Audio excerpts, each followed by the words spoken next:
Hello and welcome to a conversation on a daily Bern. I'm your host, Eric Miller, joined today by an awesome progressive, a frontline fighter, a bold progressive I've been friends with on Facebook for a few years. I think we connected through Bernie campaign, as a lot of us Bernie folks did, right? It's Jenna Beck. How you doing, Jenna?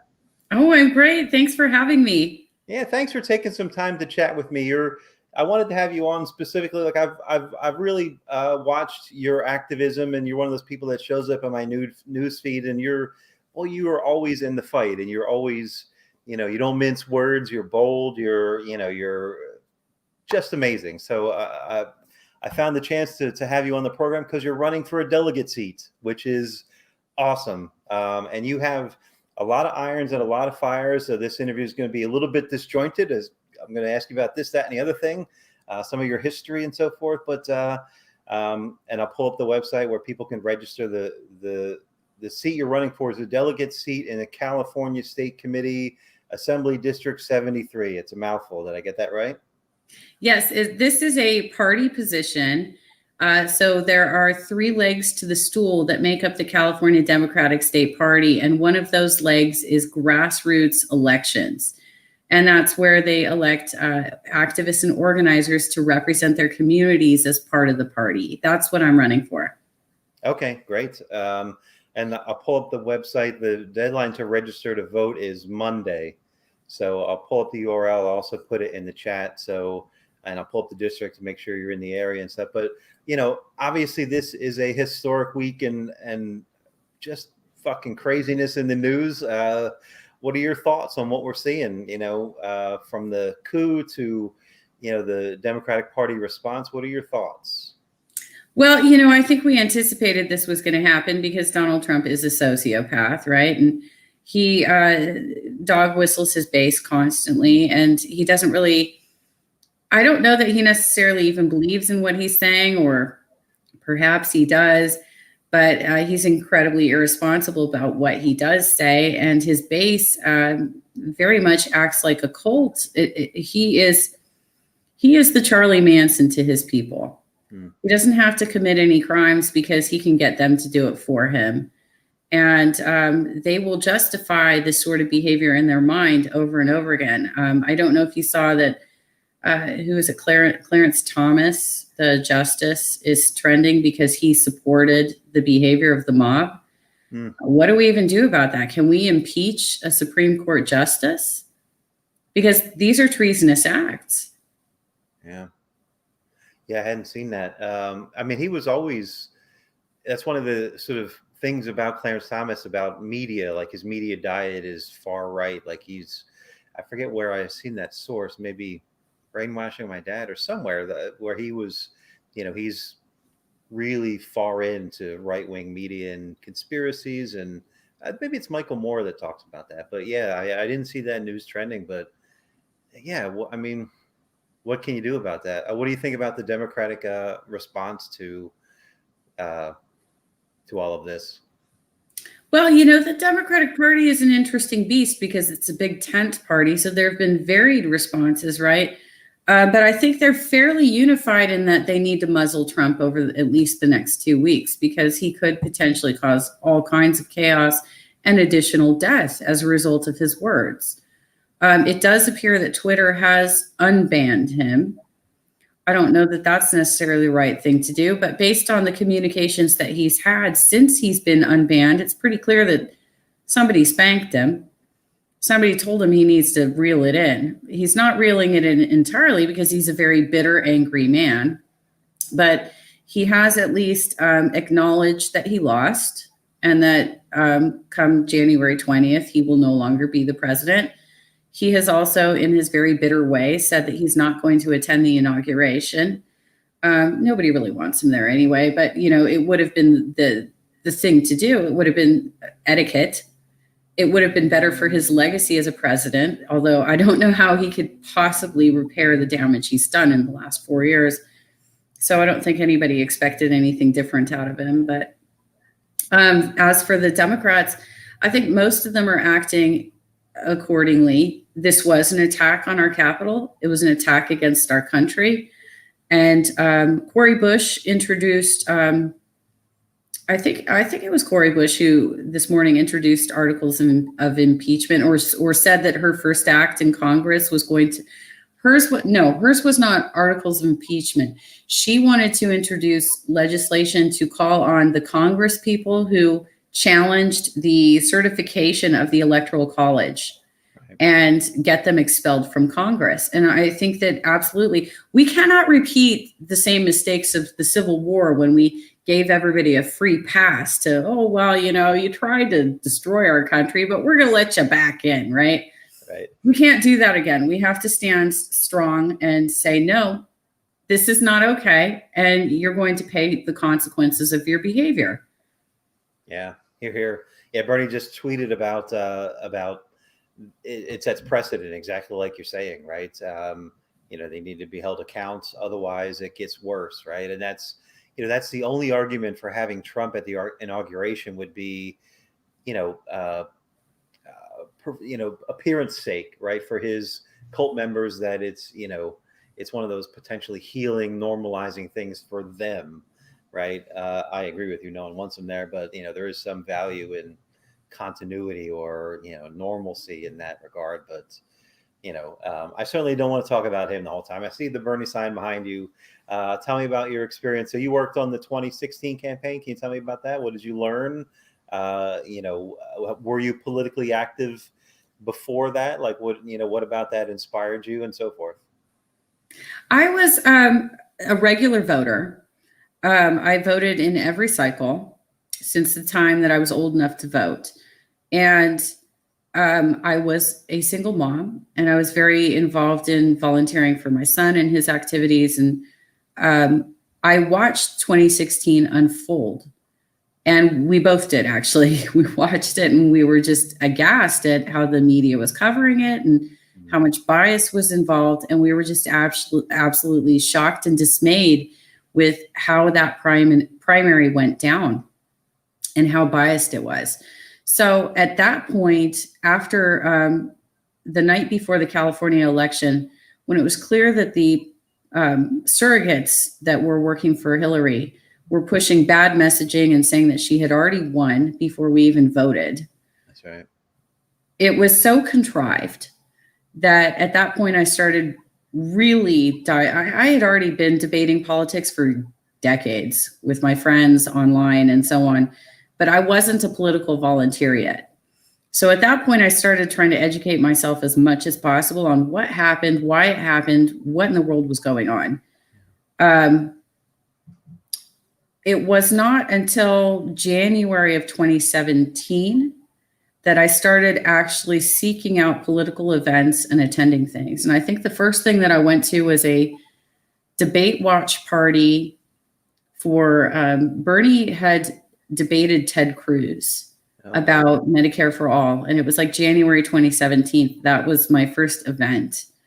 Then I started volunteering for Our Voice, which was an organization that Sam Ronan put together right after he ran for DNC chair.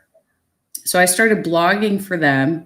I was also attending some town halls down here that Darrell Issa was the only of the three Republicans who held the congressional seats down here who was actually holding town halls.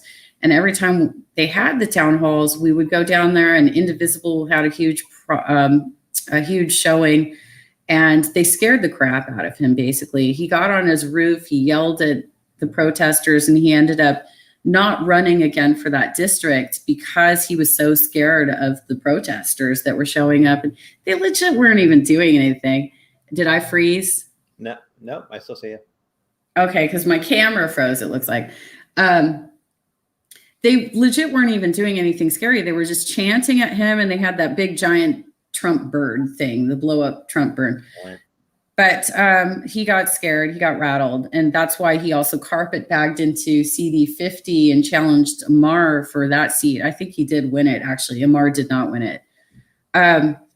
So my first year was attending a lot of events like that and attending fundraisers. It wasn't until 2018 that I started learning more about how to enter the party. And I was actually working on campaigns, progressive campaigns to get people elected and try and flip seats. So that's kind of the evolution of how I got here. My son actually encouraged me to get into this. And then about halfway through it, he's like, Mom, don't go too far down the rabbit hole. And I'm like, it's too late. Right. That's great.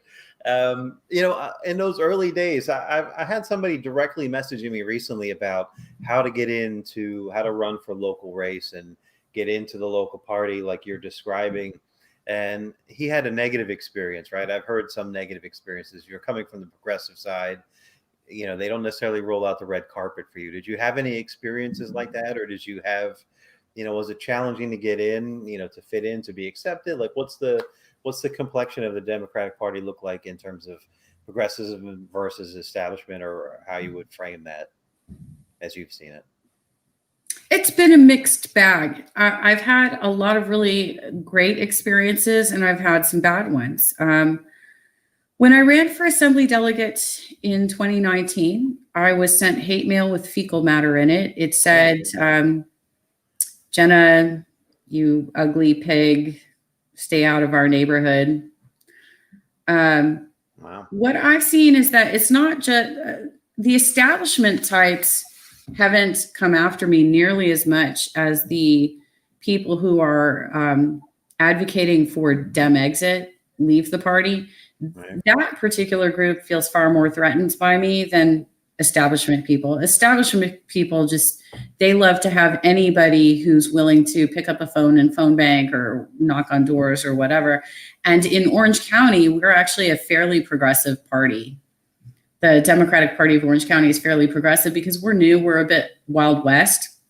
We've been dominated by the GOP for a few decades. And so everything that we take now is new. And our party chair is a national spokesperson for Medicare for All. She was a Bernie surrogate. So we're in a good place in Orange County to advance progressive politics. And we're so new that there aren't a lot of controlling forces. There's only a handful of people that we have to sort of arm wrestle for control of the party. Right. Who is that chair that you mentioned? Ada Briseno. Oh, great. She's also the co-president of Unite Here Local 11. Excellent. So you, somewhere in this mix after the 2016 campaign, you were a founding member, if not the founding member, of an Our Revolution chapter, Southern California. Is that right? That's correct. So I I was a co-founder of this chapter in September of 2018. Sorry, it was 2018. And a little over 1 month, this entire network of people who are part of the whole Dem exit, they're working with the Dem exit crowd, worked their contacts to get us dischartered. So I worked as an unofficial chapter for about a year before getting recruited by Dr. Bill Honigman, who is the National Director for Healthcare at Progressive Democrats of America. He basically recruited me to add PDA to our chapter so that we would have some sort of official status and be able to use tools. Because when you are unofficiated, I guess, if that's the correct word, from Our Revolution, they remove your access to schedule events, I don't even know. Technically, I think anybody's supposed to be allowed to schedule events, but they had such control over the leadership of Our Revolution that they were even able to pull my events off the map when I was organizing for Bernie, because I was also a Bernie victory captain. So they were able to pull my events off the map. I also lost access to the folder that had all the graphics and the fonts and the font colors. Right. I lost access to being able to schedule phone banking through Our Revolution. And to even just be listed on the site as a chapter. And I've written to several people, members of the board. I've reached out to absolutely everyone I can.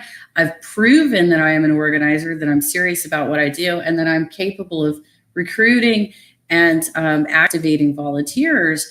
But Our Revolution as well is so political and so about loyalty and so about their friends that I haven't been able to crack that nut. Right. Conversely, PDA has been excellent to me. And so I've been working with PDA for about 1.5 years now as a chapter leader, and I was attending as a member for a year before that. Great. And, just to get back to the race, so it's, let me pull that up before I get too much further down the road, right? So there is a website that if you're in the district, which I'll pull up, that, you can register to vote, and the deadline for this is Monday, correct? The deadline for this is Monday, is that right? Can you hear me?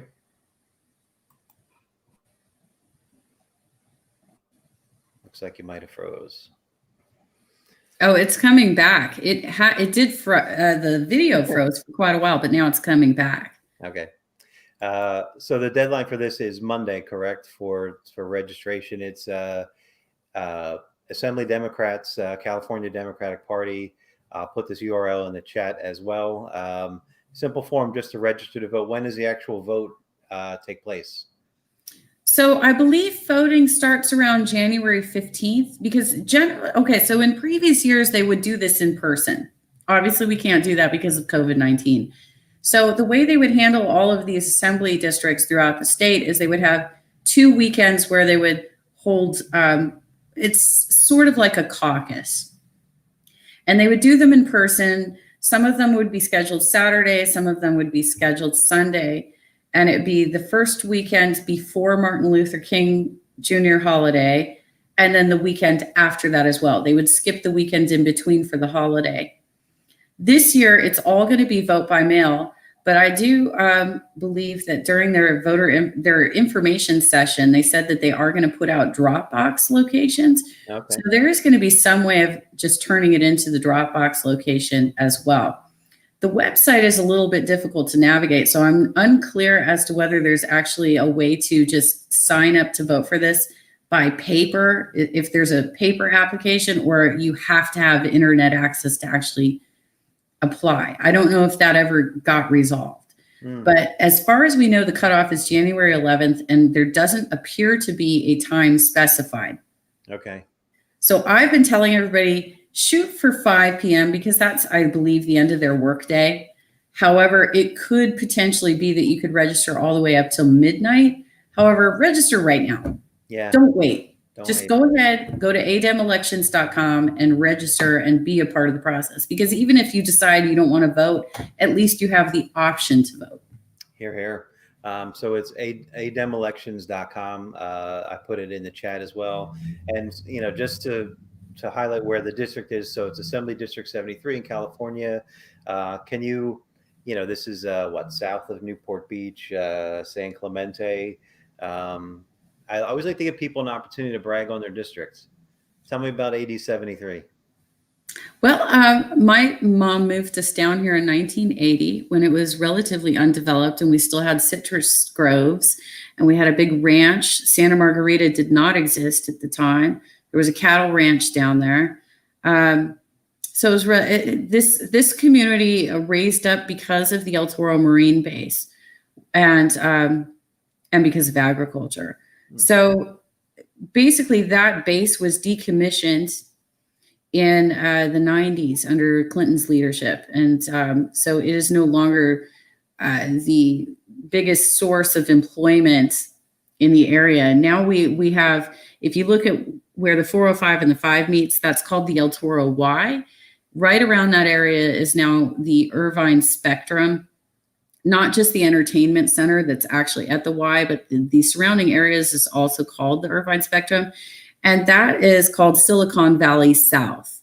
So now the biggest source of employment is technology, really. But this is an area of planned communities, tract homes. Planned communities means that they have planned for there to be people of all varying income levels who will live in the same areas together. So that's what it looks like. To the north is our northern border of Assembly District 73 is Mission Viejo. I live in Aliso Viejo. You can see Laguna Beach is not part of our district. Laguna Niguel is. Laguna Niguel is a richer part of our district. Laguna Niguel and Laguna Hills includes Nellie Gale Ranch, which is where I think Tom Cruise and Nicole Kidman used to own a home when they were married. Okay. And probably most notably about our district is that the Nixon White House West is located in San Clemente. There are a few restaurants in San Juan Capistrano that have Nixon tables because he used to frequent them. Olamendi's in Capistrano Beach is one of those. And then Trabuco Canyon includes a very famous restaurant as well. It's a steakhouse where if you go in, they'll cut your tie off and hang it on the ceiling. All right, cool. And one other one down by the 5 freeway. I think it's technically in Laguna Niguel, but it's right next to Mission Viejo. There is a bar called Mugs Away, and it's been there forever. And whenever the owner has his birthday, they do the mooning of the Amtrak. That's probably the most famous event that we have in our district, is that once a year, exhibitionists from all over the country come to drop their pants in front of the Amtrak train. That might be the best thing. I've asked probably 100 people now to brag about their district. That might be the best thing I've heard. I have pictures. From the other side of the tracks. That's awesome. That's great. Yeah. So thanks. So that's the district, right? So if you live in that area or around that area, nudge your friends, right? So it's adelections.com. Go register to vote. Immediately, if not by Monday, right? And tell your friends, share the link. Anyone you know in California, share this video. Let's help Jen to pick up this delegate seats and move the party in a more progressive direction. Just a few other things since I have the website up that I wanted to share that you work on. So you also founded or co-founded this Undercovered magazine, which is an outlet for investigative independent journalism. Can you talk about the origins of this, the state of this? Yes. So the original concept behind this was to give a place for organizers and activists to express themselves collectively, to talk about what they're seeing on the ground, and to just report about progressive happenings or their thoughts and where we should be heading. I haven't been able to spend a lot of time on this particular project over the last year with the election because I've been on the grounds directly doing work, but we have had a lot of contributors over the last couple of years, and there are a lot of people who have expressed interest in contributing, but they also have gotten tied up in election activities. Yeah. So I hope to pick this up again in the off season because that seems to be when people have more time to do this sort of thing. Yeah. I think one of the last articles I wrote for it was a commentary on the chair race, which is ultimately going to be very important in this Assembly District delegate race as well. We're expecting there to be a very contentious chair race in the California State Democratic Party. And we have the incumbent, Rusty Hicks, who is a labor leader. And we have Delane Easton, who ran for Lieutenant Governor of California a couple of years ago. Okay. And both candidates have flaws, both candidates have strengths. So it's going to be a very interesting race. But what we're seeing is when it comes to the Assembly District delegate elections, a lot of politicians like to try and sweep these particular elections because they want to line up the delegates so that they will vote on their endorsements. Right. And in the case of the chair race, what we would do is vote on who gets elected chair to the party, right? So that's one of the things. But in the case of congressional representatives like Katie Porter and Mike Levin and Harley Ruda, who just lost his seat, we would be voting on whether or not the party endorses them. Now, Katie and Mike, they already have, there are mechanisms in place in the California State Party that protect incumbents. So the only way that they wouldn't get the endorsement is if 20 delegates actually challenged it. And the reality is that their districts love them. They're not going to be challenged. 20 out of how many? Just out of Okay, well, in the district itself, there are 14, Okay. but then there's two other legs of the stool, right? So there are also delegates that come from the county party, the Democratic Party of Orange County. There are 6 Central Committee members from 8073, and they each have 6 alternates. I'm an alternate to the Central Committee. This year, we expect that less of those delegate seats will go to the alternates, which is one of the reasons I'm running, because my odds of actually getting in have become very slim because of the COVID-19 situation, and everything is virtual now. Right. So we'll have at least 6 from Central Committee that can vote. Well, no, it's going to be more than that, because that would be based on congressional districts. So it would be the Central Committee members who are in those districts can vote for the endorsement of those races. And then the last part of it are the appointed delegates. Katie, Mike, and Harley all get appointed delegates to the state party based on winning their race or at least advancing through the primary. So Katie and Mike have more delegates than Harley does because Harley lost his seat. Okay. I followed about half of that, but that's on me. It seems like, going back to your perspective on how flawed the 2016 campaign was, against Bernie Sanders, what you described, does that feel weighted against, a progressive challenger to an establishment incumbent? Like, what's your perspective on, overlaying what you saw in 2016 with what now you've learned by being inside those mechanisms and so forth? What does it look like now? Does it feel like you feared, or does it seem more legitimate than you saw in 2016? What's your perspective on it now versus then? Well, I think that the key to winning any elected official position is to understand your district, the concerns within your district, and to speak to the people who are going to be voting for you.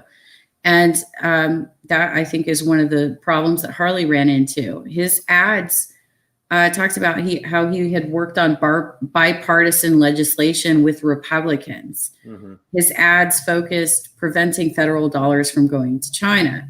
He was running against an Asian candidate, by the way, so that came across as racist. What he could have done to win was talk about how we were being terrorized by anti-maskers who were forcing their way into our businesses and harassing us in our neighborhoods, who were throwing these Reopen America protests. He could have talked about things that mattered to us in the moment that we were going through. Right. So it really depends, right? So progressives can win, because the thing is that people just get hung up on these labels. But the reality is taking your platform and applying it to the actual problems in your district.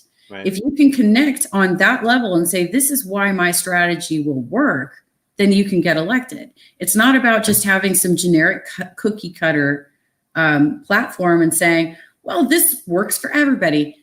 Tell me how. How does it apply to what I am facing directly? Right. That's what matters. Right. Yeah, I wasn't necessarily talking about platform so much and policy, but more just the mechanisms of power, right? The structure of, incumbency. And like you said, there are delegates that go with the incumbents almost by default, if you will, right? That's what I was getting at, more about the mechanisms that they feel, what you saw in 2016, Bernie getting screwed, right? To say it explicitly, right? Does it feel as insurmountable as when you first were activated and said, this is not right? Does it feel more fair? Do you understand what I'm getting at? Yeah, I feel like the 2020 cycle was more fair. Cool. And we just ran into some insurmountable obstacles. Right. We had COVID. As a Bernie victory captain, I'll tell you, as soon as COVID hit and Governor Newsom locked us down, my volunteers were depressed. They were scared. They didn't know if they were going to live or die. And the last thing on their mind was phone banking for Bernie. Yeah. So we had to make that transition to go virtual volunteerism right away. I was able to make that transition, but I did lose a lot of volunteers right away because they were just terrified as to what was going to happen next. Yeah. And when you take a candidacy that was really people driven and it was on the ground, and all of our success was based on knocking on doors and holding rallies and having people on the ground.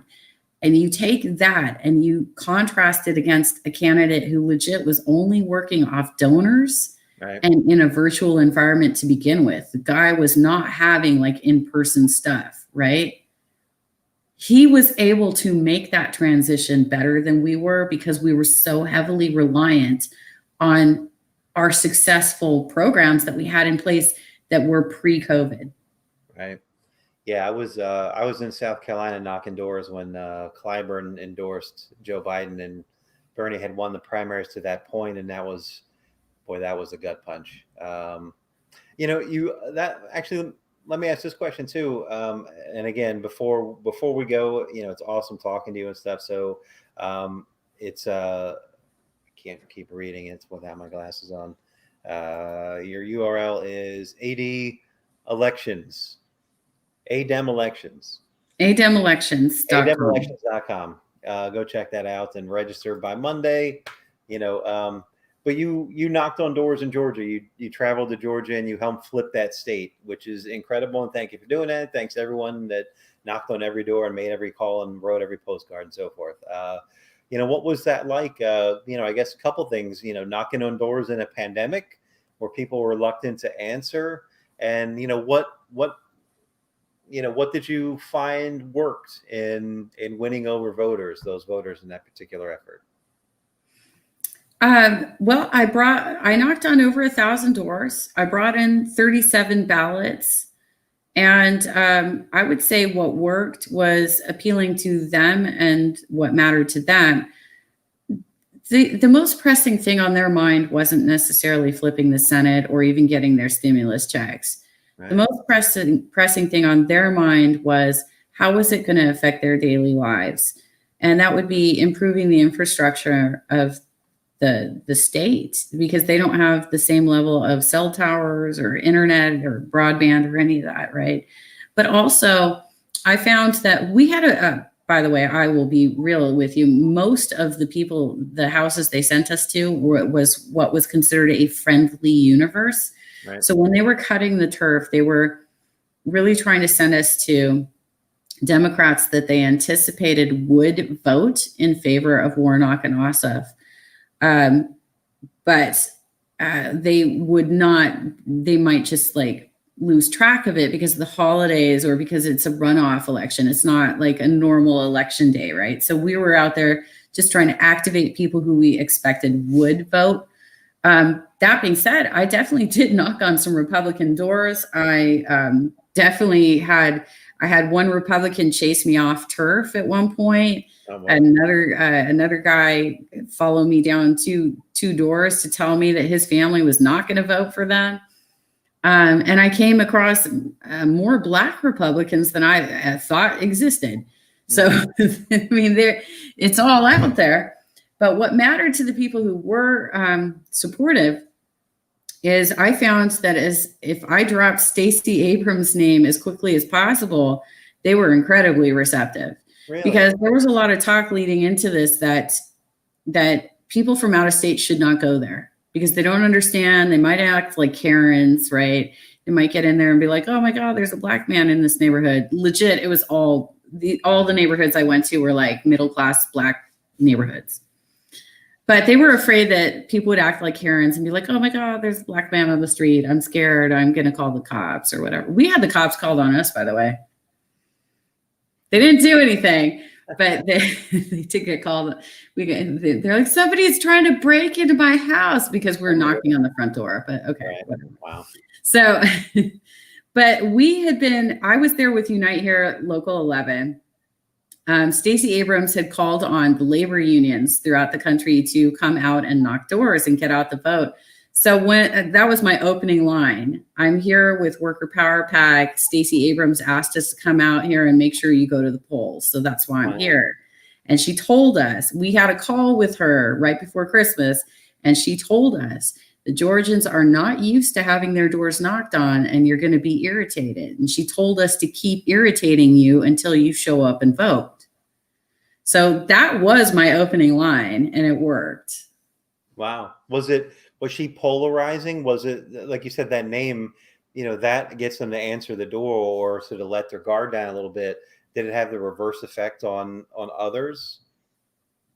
Well, okay. So the people who did not support, who were not Democrats and were not supporting, you have to understand that all of the negative ads that were coming out in Georgia were about they're too radical, they're socialist, they're communist. It was just real extremist type of messaging. For John Ossoff, was it Kelly? Yeah, no, it was David Perdue that he was running against. Perdue was running ads that enlarged his nose and called him greedy with money. So they were using a lot of anti-Semitic messaging against John Ossoff. And in the case with Reverend Warnock, Kelly Loeffler darkened his skin and tried to use the stereotype of the scary black man who is a domestic abuser. Oh, boy. And basically, that translated into her being a Karen, right? So, but they were using this extreme messaging, which is why I'm not at all surprised that a lot of people from the South were the ones who actually went up to the Capitol and stormed it. People need to be held accountable for their words. Yeah. Well, I mean, ultimately, it's gratifying to know that, all those smears, all those dirty tricks in this case were ineffective, right? So, I saw tweets going around, as much as they demonize them as, Raphael Warnock's name, as far if you ask Kelly Loeffler his name, it's radical liberal Raphael. She couldn't even just say his name without putting that shit in front of it, right? And it was all fear mongering, like you're saying, and it didn't work, right? So at the end of the day, what you're saying is, the people cared what were they going to do that is going to influence my life directly, right? Absolutely. And I think one of the important takeaways from this runoff is that both John Ossoff and Reverend Warnock won by a larger margin in the state than even Biden did. Yeah. Yeah. Here. And I know at least one of those two guys swore off of PAC money. So one of them, like they have, they're mixed bags, but they're probably a little bit more progressive than Biden, holistically, right? So, it makes sense that they would win a little bit more. Plus, like you said, it didn't hurt. The $2,000 checks did not hurt, right? That, I mean, Bernie was the guy fighting for that singularly in the Senate, right? And forced that conversation to a national level. And then at the 11th hour, Joe Biden full-throatedly said, if you vote for me, you're going to get, if you vote for the two guys in Georgia, you're going to get your $2,000 check. So even now, Bernie's holding him to account. We got to deliver on those promises, right? So incredible. Well, Jenna, thank you for all your work on all of these things. Like I said, I've admired your work on Facebook, and I think you're, just inspirational, tireless fighter. We need more Jennas out there in the world. We need more Jennas in positions of power, right? So let's help her get elected in this AD 73 Delegate State Party of California position. Again, it's aid. What I'm gonna botch it again. ademelections.com. So go sign up and register to vote. If you're in AD 73, the map that I pulled up, and share this video. Go follow her on social. There's your Twitter handle. Are you taking donations? We're so close now. I don't think that I really need any donations because we've got our strategy in place. I got a couple of early donations just from like two people. So I ended up getting like a little less than $100, but that's really all I needed because all we did was buy some voter data. And so the money spent, but that's really all we needed because we just needed our people power. And I have about 15 volunteers. So we're set. God, that's like such a perfect progressive answer. Like, hey, are you taking donations? You're like, nah, I don't need it. Right. If you were the opposite, it would be like, yeah, send me the money. Right. You're like, nah, we're good. We got $100. We're good. We got what we need. So yeah. Who better do you want in the party? Right. I mean, come on. Well, Jenna, thanks for talking to me. Good luck on on your election, and hopefully I will be talking to you again and call you Delegate Beck and so forth. So thanks for talking to me. Stay safe. Thank you for having me, Eric. It was a pleasure. Thank you. Bye. Bye-bye.